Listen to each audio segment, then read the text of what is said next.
لن ينال الله لحومها ولا دماؤها ولكن يناله التقوى منكم. ارے نہ اس کا خون ہمیں چاہیے نہ اس کا گوشت ہمیں چاہیے، ہمیں تو تمہارے دل کا تقوی چاہیے کہ تم نے اس تقوی کے جذبے سے یہ جانور قربان کیا، اور یہی تقوی پیدا کرنا منظور ہے. اور جب تک یہ تقوی پیدا نہیں ہوتا تمہارے دل میں تو یاد رکھو کہ دنیا بھی تمہاری نہیں سنور سکتی. اس واسطے کہ یہ جتنے دنیا کے اندر جرائم اور بدعنوانیاں ہو رہی ہیں وہ سب تقوی کے فقدان کی وجہ سے ہیں. چور چوری کیوں کرتا ہے، رشوت کیوں لینے والا رشوت کیوں لیتا ہے؟ اس واسطے کہ خدا کا خوف دل میں نہیں رہا. اگر خدا کا خوف ہوتا اور اس کے سامنے جواب دہی کا احساس ہوتا تو کبھی رشوت لینے والا رشوت نہ مانگتا. یہ جو ساری دنیا کرپشن سے چلا رہی ہے وہ کیا ہے؟ کرپشن کے معنی یہ ہے کہ آدمی خدا کو بھول گیا، اللہ کے سامنے جواب دہی کے احساس کو بھول گیا، موت کو فراموش کر گیا. یہ ہے کرپشن. اور جس شخص کے دل میں خدا کا خوف ہو، آخرت کی فکر ہو، اللہ کے سامنے کھڑا ہونے کا احساس ہو تو وہ ایک پیسہ بھی حرام اس کو ایسا لگتا ہے جیسے آگ کا انگارہ، وہ کبھی اس کے مبتلا نہیں ہوتا. تو یہ قربانی جو ہے تقوی پیدا کرنے کا بہترین ذریعہ ہے، تقوی پیدا کرتا ہے. اس سے اطاعت کا جذبہ پیدا ہوتا ہے.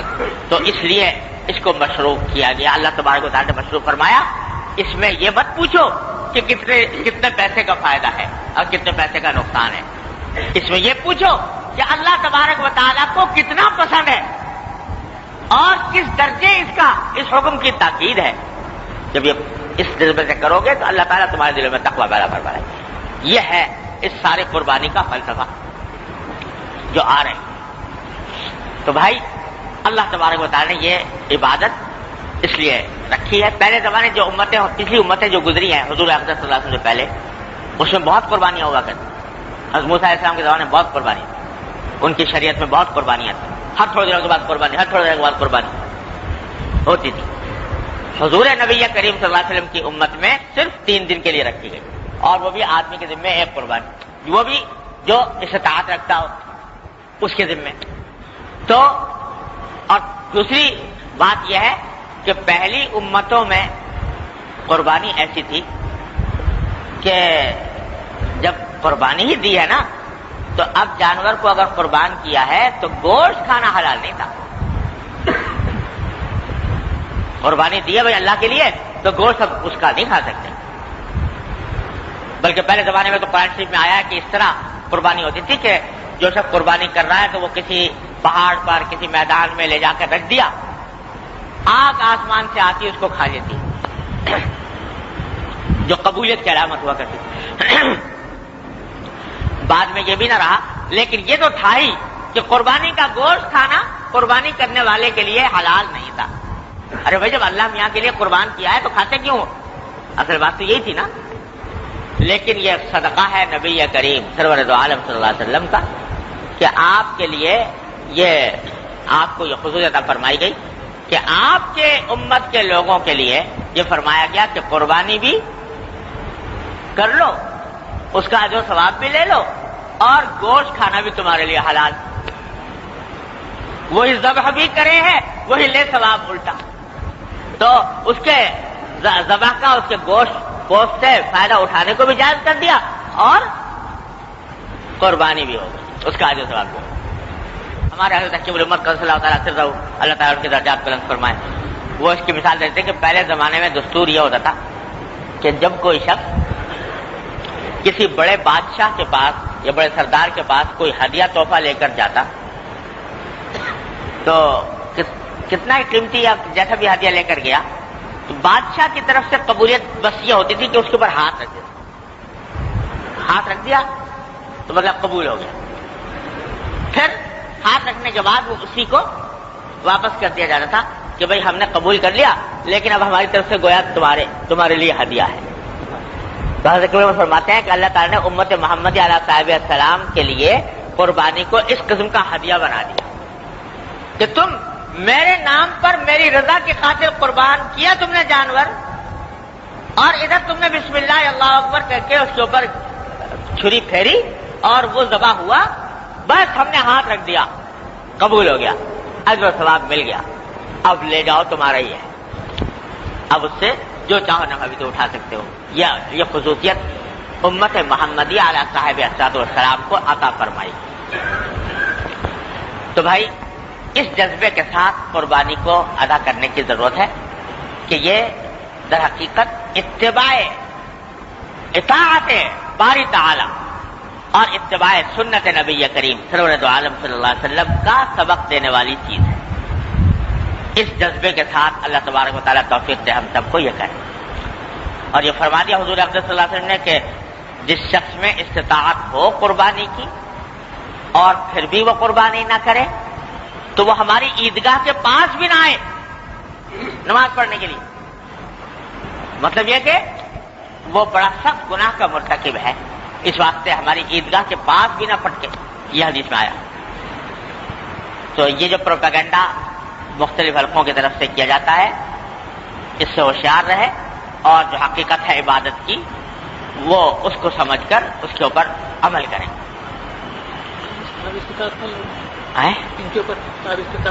بتا رہا ہوں اب یہ تھوڑے سے چند مسائل ہیں قربانی سے متعلق، وہ ذرا سے سمجھ لینے کی ضرورت ہے کیونکہ اس میں غلط فہمیاں طرح طرح کی پائی جاتی ہیں، تو ذرا مختصراً وہ بھی عرض کر دوں۔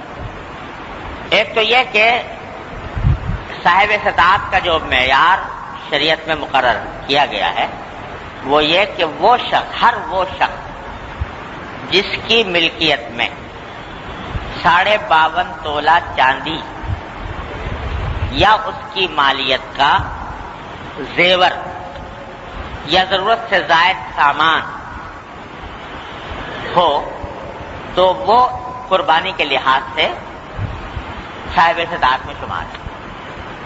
52.5 تولہ چاندی کی قیمت آج کے مثال میں 4.5-5 ہزار کے قریب بنتی ہے، تقریباً ایسی معلوم کر لیا جائے۔ تو اگر فرض کرو 5,000 ہے تو کسی شخص کے پاس اگر 5,000 روپے ضرورت سے زائد رکھے ہوئے یا 5,000 کی مالیت کا زیور ہے یا 5,000 کی مالیت کا گھر میں جو ضرورت سے زائد سامان ہے تو اس کے ذمہ قربانی واجب ہے۔ یہ ہے صاحب استطاعت کا مسئلہ۔ ایک بات تو یہ سمجھنے کی، دوسری بات سمجھنے کی یہ ہے کہ ہمارے معاشرے میں بہت کثرت سے یہ غلط فہمی پائی جاتی ہے اور قربانی کے دنوں میں بہت لوگ اس غلط فہمی میں مبتلا نظر آتے ہیں، ان کے سوالات سے اندازہ ہوتا ہے۔ یوں سمجھتے ہیں کہ باپ نے کر لیا تو بس بیٹے کی طرف سے بھی ہو گئی اور شوہر نے کر لی تو بیوی کی طرف سے بھی ہو گئی۔ یہ بڑی زبردست غلطی ہے، غلط فہمی ہے۔ دیکھو جس طرح باپ کے نماز پڑھنے سے بیٹے کی نماز ادا نہیں ہوتی، یا ہوتی ہے کہ بس باپ پڑھ لے تو بس بیٹے کی چھٹی، یا شوہر کی نماز پڑھ لینے سے بیوی کی نماز ادا نہیں ہوتی۔ ہر ایک کے ذمے اس کی عبادت الگ واجب ہے۔ زکوٰۃ باپ کے ادا کرنے سے بیٹے کے لیے ادا ہوتی، شوہر کے ادا کرنے سے بیوی کی ادا نہیں ہوتی۔ تو اس واسطے یہ قربانی کی عبادت بھی ایسی ہے کہ ہر ایک انسان پر اپنی الگ الگ فرض ہے۔ اگر شوہر بھی صاحب استطاعت ہے اور بیوی بھی صاحب استطاعت ہے تو شوہر پر الگ واجب ہوگی اور بیوی پر الگ ہوگی۔ باپ بھی صاحب استطاعت ہے اور بالغ بیٹا بھی صاحب استطاعت ہے تو یعنی اس کی ملکیت میں بھی اتنا ہے تو اس پر بھی الگ ہوگی، اس پر بھی الگ ہوگی، ایک سے دوسرے کی ادا نہیں ہوگی۔ آج ایک صاحب ٹیلی فون پہ پوچھ رہے تھے کہ صاحب وہ ہم تو میاں بیوی کا اپنا آپس میں مشترک کھاتا ہے تو لہذا ہم ایک قربانی کر لیں دونوں کی طرف سے ادا ہو جائے گی کہ نہیں ہو جائے گی؟ تو یہ بالکل غلط خیال ہے۔ ہر ایک اپنی فرائض کا خود ذمہ دار ہے، وہ باپ ہو یا بیٹا ہو، شوہر ہو یا بیوی ہو، ہر ایک کو اپنی ادا کرنی ہے۔ ایک دوسری غلط فہمی یہ بعض لوگوں میں پھیلا دی گئی ہے کہ ارے بھائی قربانی تو کیا کریں، قربانی کی برابر رقم کا صدقہ کرنے تو زیادہ اچھا، غریب کو فائدہ ہو جائے گا۔ بعض لوگ یہ کہتے ہیں کہ صدقہ کر دو، بجائے اس کے کہ 2000 روپے کا حصہ لو گائے میں، اس سے بہتر ہے کہ 2000 روپے کسی غریب کے ہاتھ پہ رکھ دو، صدقہ کر دو۔ یہ بھی بڑی زبردست غلط فہمی۔ ارے بھائی، ہر ایک عبادت الگ الگ ہے، قربانی صدقہ کرنے سے ادا نہیں ہوتی۔ قربانی کی عبادت الگ ہے، صدقے کا ثواب الگ ہے۔ صدقہ اگر دینا ہے تو الگ دو، لیکن قربانی کی عبادت صدقہ دینے سے ادا نہیں ہوتی۔ تیسری غلط فہمی، ایک غلط فہمی لوگوں میں یہ ہے، بعض لوگوں میں، کہ صاحب وہ قربانی جو ہے وہ جب تک کسی بڑے کی طرف سے نہ کی جائے تو چھوٹا نہیں کر سکتا۔ بہت لوگ یہ سمجھتے ہیں ایک ساتھ ملے تو وہ کہنے لگے جی میں ساری عمر ایسا کرتا رہا تو حضور اقدس صلی اللہ علیہ وسلم کی طرف سے قربانی کرتا رہا، اپنی کی نہیں، حضور اقدس صلی اللہ علیہ وسلم کی طرف سے قربانی کرتا رہا اور اپنی کی۔ ایک ساتھ ایسے ملے کہ جو کہتے ہیں کہ میں اپنے والد کی طرف سے کرتا ہوں، خود نہیں کرتا۔ ارے بھائی، پہلا تو کام یہ ہے کہ آدمی کے ذمے قربانی واجب ہے، اپنی طرف سے وہ واجب ادا کرے۔ دوسرے کی طرف سے قربانی کرنا ایصال ثواب کی خاطر، خواہ حضور اقدس صلی اللہ علیہ وسلم کی طرف سے ہو یا اپنے والدین یا کسی عزیز کی طرف سے ہو، یہ انسان کے ذمے کوئی ضروری نہیں ہے، واجب نہیں ہے۔ کوئی کرے ثواب ہے، نہ کرے تو کوئی گناہ نہیں، لیکن اپنی قربانی کرنا واجب ہے اور اس کے نہ کرنے میں گناہ ہے۔ لہذا پہلا کام تو یہ ہے کہ اپنی طرف سے جو اپنا جو واجب ہے وہ ادا کرو۔ اس کے بعد اگر کوئی کسی کا دل چاہتا ہے اور استطاعت ہے تو ٹھیک ہے، حضور اقدس صلی اللہ علیہ وسلم کی طرف سے کرے یا کسی والدین کی طرف سے کرے، کسی کی طرف سے کر سکتا ہے۔ یہ بات بالکل واضح ہو جانی چاہیے۔ آخری بات یہ ہے کہ بعض لوگ دوسروں کی طرف سے کرتے ہیں تو اس میں شریعت کی طرف سے کوئی پابندی نہیں ہے کہ بھئی ضرور حضور اقدس صلی اللہ علیہ وسلم کی طرف سے کرو یا ضرور فلاں والدین کی طرف سے کرو، بلکہ یہ بھی اصل میں جو دوسروں کی طرف سے کی جاتی ہے نفلی قربانی، حقیقت میں وہ اپنی ہی قربانی ہوتی ہے، نفلی۔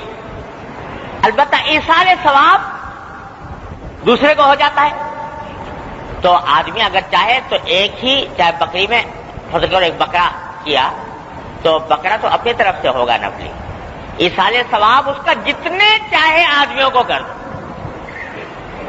10 کو کر دو، 20 کو کر دو، 50 کو کر دو، 100 کو کر دو، ایصال ثواب اپنے سارے اعزاء اقربا کو کر دو، پوری امت کو کر دو۔ حضور اقدس صلی اللہ علیہ وسلم نے ایک بکرا قربان فرمایا، دو مینڈے قربان فرمایا، ایک فرمایا کہ یہ ایک میری طرف سے ہے اور ایک میری امت کے ان لوگوں کی طرف سے ہے جنہوں نے قربانی نہیں کی، ان کی طرف سے قربانی ساری امت کے لوگ حضور اقدس صلی اللہ علیہ وسلم کر گئے، ساری امت کی طرف۔ تو یہ بھی کلام ہوا ہے کہ بھائی جب کوئی شخص کسی کو ثواب پہنچائے قربانی کر کے تو کیا بٹ کے ملے گا یا پورا پورا ملے گا؟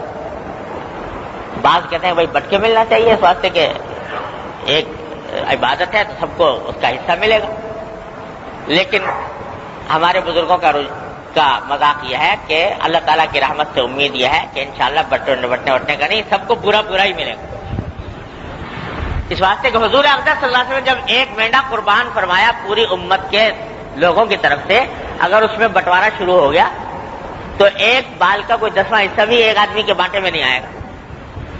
تو اس واسطے اللہ تعالیٰ کی رحمت سے بعید ہے کہ وہ اس قسم کا بٹوارا فرمائے، ہر ایک کو انشاءاللہ کامل ملے گا۔ اس واسطے ایک اگر قربانی کی ہے نفلی تو اس میں جتنے بھی چاہے لوگوں کو ایصال ثواب کر سکتے ہیں نفلی میں۔ فریضہ جو ہے اپنا ذمہ جو واجب ہے وہ اپنی طرف سے واجب ادا کرنا چاہیے، اس میں پھر کسی کا شرکت نہیں۔ یہ چند مسائل ہیں، یہ موٹے موٹے میں نے عرض کر دیے، باقی تفصیلی مسائل جو ہیں وہ اگر کسی کو ضرورت پیش آئے تو معلوم کر سکتا ہے۔ بہرحال اس طریقے پر اللہ تبارک و تعالیٰ اپنی رحمت سے ہم سب کو اب صدق کے ساتھ، اخلاص کے ساتھ، اتباع سنت کی نیت سے اور اپنے تقرب کی خاطر یہ قربانی کی عبادت کو انجام دینے کی توفیق عطا فرمائے۔ اللہم صلی علی سیدنا مولانا محمد وعلی آل محمد کما صلیت علی ابراہیم وعلی آل ابراہیم انک حمید مجید۔ ربنا ظلمنا انفسنا وان لم تغفر لنا وترحمنا لنكونن من الخاسرين ربنا ظلمنا انفسنا وان لم تغفر لنا وترحمنا لنكونن من الخاسرين ربنا لا تزغ قلوبنا بعد إذ هديتنا وهب لنا من لدنك رحمة انك انت الوهاب یا ارحم الراحمین اپنے فضل و کرم سے رحمت سے ہمارے تمام گناہوں کو معاف فرما. یا اللہ ہمارے اعمال و اخلاق کی اصلاح فرما. یا اللہ ہمیں سیدھے راستے پر چلنے کی توفیق عطا فرما. یا اللہ اپنی رحمت سے اپنے فضل و کرم سے ہمیں دین کی صحیح فہم عطا فرما, اس پر عمل کی توفیق عطا فرما, اس پر